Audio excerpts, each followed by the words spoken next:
Japan সফরে এবার ভারতের প্রধানমন্ত্রী নরেন্দ্র মোদী এবং ভারতকে কাছে পেয়ে এবার পাকিস্তানকে কিন্তু হুঁশিয়ারি দিয়েছে জাপান। অবশ্য মোদীর পাশে দাঁড়িয়েই এই যৌথ বিবৃতি জাপানের প্রধানমন্ত্রীর।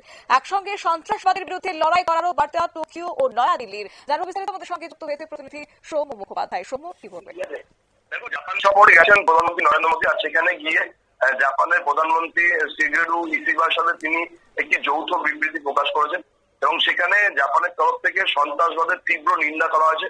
সেখানে উল্লেখ করা হয়েছে পেহেলগাঁওর বৈষ্ণবনগারীতে জঙ্গি হামলার কথা এবং তার জন্য পাকিস্তানকে কড়া বার্তা দেওয়া হয়েছে জাপানের তরফ থেকে।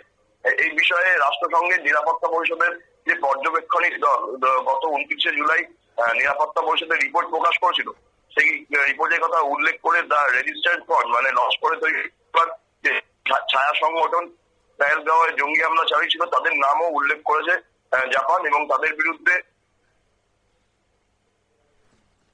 সৌম্য, শোনা যাচ্ছে আমাকে? কড়া পদক্ষেপ নেওয়ার জাপানের তরফ থেকে হুঁশিয়ারি দেওয়া হয়েছে। হ্যালো, হ্যাঁ হ্যাঁ, যেমনটা বলছিলে। হ্যালো সৌম্য, যেমনটা বলছিলে। হ্যাঁ, যে বিষয়টা হচ্ছে যে জাপানের তরফ থেকে যে যৌথ বিবৃতি দেওয়া হয়েছে সঙ্গে সেখানে পেহেলগাঁও হামলা তীব্র নিন্দা করা হয়েছে। পাশাপাশি রাষ্ট্রসংঘের নিরাপত্তা পরিষদের যে রিপোর্ট জমা পড়েছে সেখানে দ্য রেজিস্ট্যান্ট ফর লস্কর তৈবার ছায়া সংগঠন যারা পেহেলগাঁওয়ে হামলা চালিয়েছিল তাদেরকে বিরুদ্ধে কড়া ব্যবস্থা নেওয়ার ইঙ্গিত দেওয়া হয়েছে এবং তারা পরিষ্কার জাপান বলে দিয়েছে যে এই হামলার সঙ্গে জড়িতদের শাস্তির আওতায় নিয়ে আসতে হবে। তার জন্য জাপানের তরফ থেকে আন্তর্জাতিক ভাবে যা করা উচিত জাপান